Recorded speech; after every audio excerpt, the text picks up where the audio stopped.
सभी को राम राम, जय श्री कृष्ण। मैं चंदन आपका करता हूँ अभिनंदन।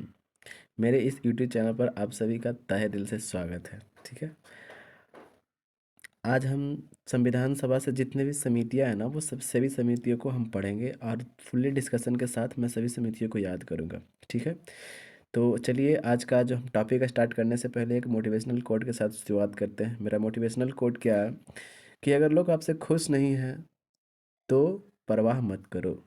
अगर आपसे लोग कोई खुश नहीं है तो बिल्कुल भी परवाह नहीं करना है, क्योंकि तुम यहाँ मनोरंजन करने नहीं बल्कि अपनी ज़िंदगी बनाने आए हो।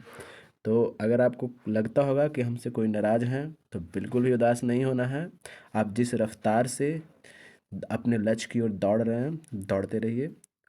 लोगों के बारे में मत सोचिए, क्योंकि हमें ज़िंदगी में चु चुनौतियों से लड़ना है, चुतियों से नहीं लड़ना है। ठीक है, तो चलिए आज के हम टॉपिक पे शुरुआत करते हैं। मेरा टॉपिक है जिसके बारे में हम बात करते हैं। ठीक है, देखिए क्वेश्चन मेरा कह रहा है कि निम्नलिखित में से संविधान सभा की संघ समिति का अध्यक्ष, संविधान सभा के संघ समिति के अध्यक्ष के बारे में कहा जा रहा है ना। ठीक है, तो ये संघ संविधान समिति के अध्यक्ष कौन थे? तो संघ संविधान समिति के जो अध्यक्ष थे ये जवाहरलाल नेहरू थे। कौन थे? जवाहरलाल नेहरू थे। अब अगले चीज़ पे देखा जा रहा है, ये अगला चीज़ क्या है कि भीमराव अंबेडकर के बारे में देखा जा रहा है। तो भीमराव अंबेडकर जो थे ये प्रारूप समिति के अध्यक्ष थे। ठीक है, और ये जवाहरलाल नेहरू तो अभी बताए ही। ठीक है, जेबी कृपलानी जो थे ये मूल अधिकार उप समिति के अध्यक्ष थे। कौन थे? ये मूल अधिकार उप समिति के अध्यक्ष थे। कौन थे? जेबी कृपलानी। ठीक है, अब ये है अल्लादी कृष्णा स्वामी अय्यर। तो अल्लादी कृष्णा स्वामी अय्यर जो थे ना, ये प्रारूप समिति के क्या थे? सदस्य थे। ठीक है, तो मेरा आंसर कौन सा हो गया यहाँ पे? Option number C, Jawaharlal Nehru हो गया। ठीक है, चलिए अब अगले क्वेश्चन पे चलते हैं। मेरा अगला क्वेश्चन कह रहा है, सो देखिए अब यहाँ पे है, एक बार आप यहाँ पे पढ़ लीजिएगा तो ज़्यादा ही बेटर होगा, क्योंकि जितना ज़्यादा रिवीजन होगा ना माइंड में उतना अच्छा से क्लियर हो जाएगा। ठीक है, चलिए देख लीजिए क्या कह रहा है। सो देखिए कह रहा है संघीय संविधान समिति, यानी संघीय संविधान समिति के अध्यक्ष कौन थे? तो ये हमारे पंडित जवाहरलाल नेहरू थे। ठीक है, फिर उसके बाद कह रहा है प्रक्रिया विषय नियमों संबंधी समिति, तो इसका अध्यक्ष थे डॉक्टर राजेंद्र प्रसाद थे। ठीक है, एक संचालन समिति, तो संचालन समिति के भी अध्यक्ष कौन थे? ये राजेंद्र प्रसाद थे। ठीक है, प्रारूप समिति ये सभी समितियों में सबसे ज़्यादा महत्वपूर्ण होता है, इसको हमेशा कभी नहीं भूलिएगा। ठीक है, इसके अध्यक्ष कौन थे? डॉक्टर भीमराव अंबेडकर। अब एक है यहाँ पे मौलिक अधिकारों, अल्पसंख्यकों एवं जनजातीय और अपरिचित क्षेत्रों संबंधी सलाहकार समिति। इतना याद करने की जरूरत नहीं है, सिर्फ मौलिक अधिकार याद कर लीजिएगा, वही काफ़ी है। उसके अध्यक्ष कौन थे? ये सरदार वल्लभ भाई पटेल थे। ठीक है, अब मेरा अगला क्या है, ये पूछते हैं, ये बार बार पूछे जाते हैं। मूल अधिकार उप समिति, तो मूल अधिकार उप समिति के अध्यक्ष थे जेबी कृपलानी। देखिएगा मूल अधिकार कंफ्यूज होता है तो मैं उनके लिए बता रहा हूँ। मूल अधिकार की बात करा जाए तो मूल अधिकार क्या किसी के कृपा से हमें मिला है? जी हाँ, कृपा से मिला है। किसकी कृपा से मिला है? हमारे संविधान के कृपा से मिला है। ठीक है, तो याद रहेगा। ठीक है, वैसे तो आपके ये उप उप यहाँ पर ध्यान रखिएगा कि मूल अधिकार उप समिति के अध्यक्ष क्या थे? तो जेबी कृपलानी। ठीक है, चलिए अब अगला क्या है कि अल्पसंख्यक समिति, तो अल्पसंख्यक समिति के अध्यक्ष थे एच सी मुखर्जी थे। ठीक है, अब अगला क्या है संघीय शक्तियों संबंधी समिति, ये कौन थे? जवाहरलाल नेहरू। और प्रांतीय संविधान समिति के कौन थे? ये हमारे सरदार वल्लभ भाई पटेल जी थे। और ऑर्डर ऑफ बिजनेस कमेटी के अध्यक्ष कौन थे? तो ऑर्डर ऑफ बिजनेस कमेटी के अध्यक्ष थे के एम मुंशी। ठीक है, चलिए अब हम अगले क्वेश्चन पे देखते हैं। देखिए अगर किन्हीं को याद नहीं होता है तो वो हम याद करवाने की एक बार कोशिश करते हैं। देख लीजिए, कोशिश करते हैं। यानी संघ से संघ वाले जितने भी आएंगे ना, यानी संघ देखिए इसमें भी संघ है। ठीक है, इसमें भी यहीं पे यहाँ भी तो वही बात है। यानी संघ देखिए, ये एक ये है संघ, एक ये है संघ। संघ वाले जितने भी आएंगे ना वो वहाँ पे कौन होंगे? ये वहाँ पे कौन होंगे? तो वहाँ पे जवाहरलाल नेहरू हो जाएंगे। ठीक है, अच्छा। और प्रांत वाले तो आपको पता होना चाहिए कि प्रांत वाले ये हैं कौन? सरदार वल्लभ भाई पटेल ही हैं। ठीक है, चलिए अब कुछ हम यहाँ पे कोशिश किए हैं ताकि आपको याद हो, बाकी तो खुद याद करना पड़ेगा। ठीक है, आप किसी भी तरह से याद करिए, लेकिन याद तो करना पड़ जाएगा ना। ठीक है, चलिए अब आगे बढ़ते हैं। क्वेश्चन मेरा अगला क्वेश्चन कह रहा है, सो संविधान सभा की प्रांतीय संविधान समिति का अध्यक्ष कौन था? तो अभी हमने पढ़ा कि प्रांतीय संविधान समिति के अध्यक्ष कौन थे, ये हमारे सरदार वल्लभ भाई पटेल जी थे। ठीक है, डॉक्टर राजेंद्र प्रसाद की बात किया जाए तो डॉक्टर राजेंद्र प्रसाद किसके थे? एक झंडा तदर्थ, ये जिसको हम लोग बोलते हैं झंडा समिति के अध्यक्ष थे। कौन थे? किसका अध्यक्ष थे? झंडा समिति का अध्यक्ष यही हमारे राजेंद्र प्रसाद थे। संचालन समिति भी हमने पढ़ा। भीमराव अम्बेडकर किसका अध्यक्ष थे? तो ये हमारे प्रारूप समिति का अध्यक्ष थे। ये पंडित जवाहरलाल नेहरू किसका अध्यक्ष थे? संघीय संविधान समिति या संघीय शक्ति समिति दोनों का भी अध्यक्ष थे। संघीय संविधान समिति का कौन थे अध्यक्ष? ये हमारे पंडित जवाहरलाल नेहरू। तो मेरा आंसर कौन सा हो जाएगा? मेरा आंसर पूछा जा रहा है प्रांतीय संविधान समिति, तो प्रांतीय संविधान समिति के अध्यक्ष कौन हो गए? ये डॉक्टर नहीं, सरदार वल्लभ भाई पटेल हो गए। कौन हो गए? सरदार वल्लभ भाई पटेल हो गए। चलिए अब अगले क्वेश्चन पे चलते हैं। मेरा अगला क्वेश्चन 3 क्या कर रहा है? कह रहा है कि भारतीय संविधान सभा की प्रारूप समिति के अध्यक्ष कौन थे? तो देखिए प्रारूप समिति के बारे में हम थोड़ा सा चर्चा कर लेते हैं। ये प्रारूप समिति क्या थी? 29 अगस्त 1947 ईस्वी को प्रारूप समिति का क्या किया गया था? गठन किया गया था। इसमें कितने मेंबर थे? 7 मेंबर थे, जिसमें से इसका अध्यक्ष कौन थे? हमारे अम्बेडकर जी। अम्बेडकर हमारे कौन थे? अध्यक्ष थे। तो मेरा आंसर कौन सा हो जाएगा? ऑप्शन नंबर सी बिल्कुल सही है, यानी कि अध्यक्ष के बारे में ही पूछा जा रहा है। 7 मेंबर आएगा, इसके आगे हम तुरंत डिस्कस करेंगे कि सातों मेंबर कौन कौन से हैं जो। चलिए ठीक है, तो मेरा आंसर हो गया option number C, Bhimrao Ambedkar. चलिए अब अगले क्वेश्चन पे चलते हैं। अगला क्वेश्चन मेरा क्या कह रहा है? कह रहा है कि भारतीय संविधान सभा की प्रारूप समिति के अध्यक्ष कौन थे? जस्ट अभी हमने पढ़ा, डॉक्टर भीमराव अम्बेडकर। चलिए ठीक है, इसमें हम टाइम वेस्ट नहीं करेंगे, अब आगे चलेंगे। आगे क्वेश्चन मेरा क्या कह रहा है सो देखते हैं। अ, चलिए देखिए क्वेश्चन मेरा कह रहा है, क्वेश्चन नंबर 6 क्या कह रहा है सो कह रहा है संविधान सभा द्वारा स्थापित मौलिक अधिकारों और अल्पसंख्यकों हेतु सलाहकार समिति के अध्यक्ष कौन थे? देखिएगा मौलिक अधिकार की बात किया जा रहा है और अल्पसंख्यकों हेतु सलाहकार समिति, यहाँ उप की बात नहीं किया है। उप कहता था कौन? जेबी कृपलानी हो जाते। ठीक है, लेकिन सिर्फ और सिर्फ कितने किसके बारे में कहा है?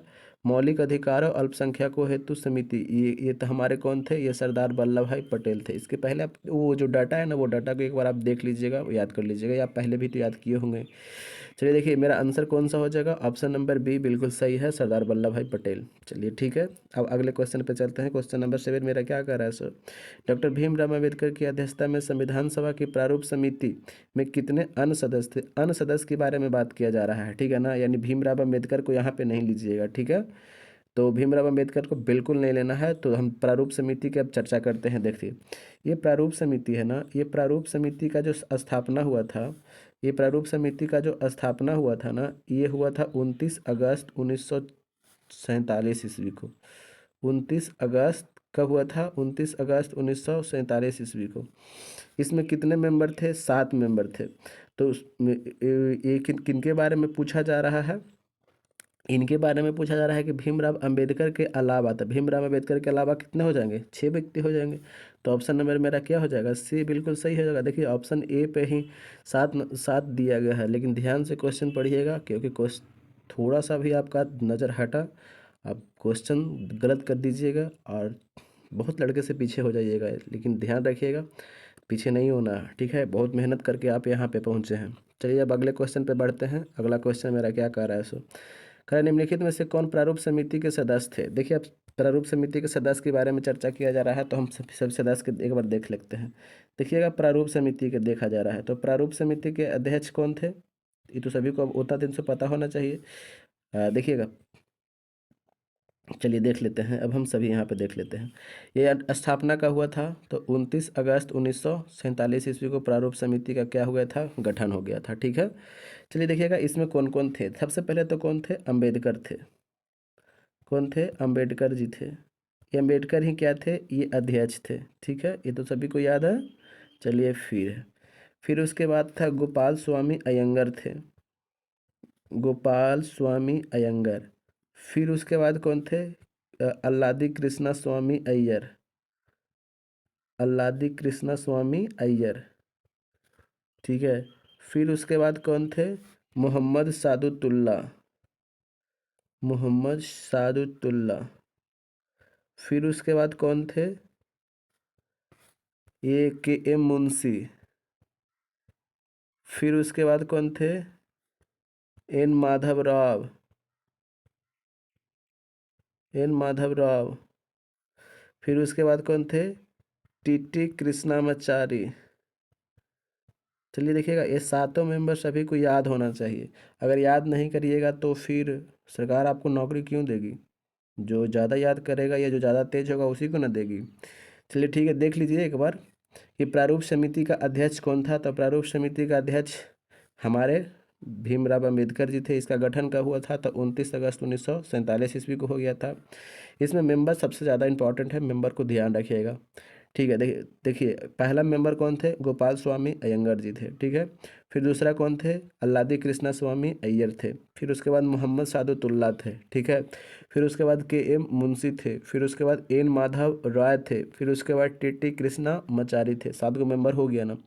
चलिए अब अगले क्वेश्चन पे चलते हैं। मेरा ये क्वेश्चन बनाना है ना, मैं क्वेश्चन को बनाता हूँ। मेरा क्वेश्चन क्या कह रहा है? सो ये कौन प्रारूप समिति के सदस्य थे? तो प्रारूप गोपाल स्वामी अयंगर थे ना। हाँ बिल्कुल, गोपाल स्वामी अयंगर तो थे ही। जवाहरलाल नेहरू थे? नहीं, जवाहरलाल नेहरू नहीं थे। अल्लादी कृष्णा स्वामी अय्यर थे? हाँ, अल्लादी कृष्णा स्वामी अय्यर थे। सरदार वल्लभ भाई पटेल थे? बिल्कुल नहीं थे, सरदार वल्लभ भाई पटेल नहीं थे। यानी 1 3 कहाँ है? तो 1 और 3 इस ऑप्शन नंबर सी में है। मेरा आंसर सी हो जाएगा। ठीक है, चलिए अब अगले क्वेश्चन पे चलते हैं। अगला क्वेश्चन कह रहा है ये, अगला क्वेश्चन क्या बोल रहा है सो देख लेते हैं। ठीक है। अगला कह रहा है कि संविधान पांडुलेखन समिति का निम्न में से कौन सदस्य नहीं था? ये पांडुलेखन पता है किसको बोलता है? ये पांडुलेखन बोलता है प्रारूप समिति को ही बोला जाता है। ये प्रारूप समिति को ही पांडुलेखन समिति बोला जाता है। चलिए ठीक है। अब देखिए, कह रहा है कि कौन अध्यक्ष सदस्य नहीं थे। तो देखिएगा, सदस्य के बारे में पूछा जा रहा है, तो अभी हम सदस्य के बारे में अभी चर्चा किया है। देखिए, मोहम्मद सादुतुल्ला थे? हाँ बिल्कुल, ये थे तो थे। ये गोपाल स्वामी अयंगर थे? हाँ ये भी थे। के एम मुंशी थे? हाँ ये भी थे। क्या जवाहरलाल नेहरू थे? नहीं, जवाहरलाल नेहरू नहीं थे। तो हमको नहीं को ही पूछा जा रहा है, तो ऑप्शन नंबर मेरा क्या हो जाएगा? डी हो जाएगा। ठीक है। और अगले क्वेश्चन पे चलते हैं। मेरा अगला क्वेश्चन कर रहा है कि संविधान सभा ने भीमराव अंबेडकर की अध्यक्षता में प्रारूप समिति का गठन कब किया था? तो कई बार हमने बता दिया कि 29 अगस्त 1947 ईस्वी को किसका गठन होती है? प्रारूप समिति का गठन होता है, जिसका अध्यक्ष कौन संभालते हैं? पंडित भीमराव अंबेडकर जी संभालते हैं। इसमें कितने मेंबर होते हैं? 7 मेंबर होते हैं। ठीक है। तो चलिए, ये संविधान सभा के समिति से जितने भी क्वेश्चन थे, मैंने सभी क्वेश्चन को यहाँ पर डिस्कस किया और समझाया। अगर किन्हीं को कोई प्रॉब्लम हुआ होगा या किन्हीं को कोई कष्ट है तो वो कमेंट बॉक्स में ज़रूर बताइएगा। अगर अच्छा लगा होगा तो लाइक एंड सब्सक्राइब ज़रूर करिएगा। हाँ, अच्छा लगा होगा तो, और शेयर भी कर दीजिएगा। और हाँ, पढ़िए, हंसते रहिए, मुस्कुराते रहिए और चाँद झोंक दीजिए पढ़ने में, क्योंकि पढ़ाई के अलावा आपके पास कोई विकल्प नहीं है। ठीक है। और आप बाबू सोना को बिल्कुल भूल जाइए, क्योंकि आपके पास कुछ होगा तभी आपके पास बाबू भी रहेंगे और सोना भी रहेंगे, वरना गाड़ पे लात मार के सभी भगा देते हैं। ठीक है। तो हंसते रहिए, मुस्कुराते रहिए और ज़िंदगी में आगे बढ़िए। जय हिंद, जय भारत।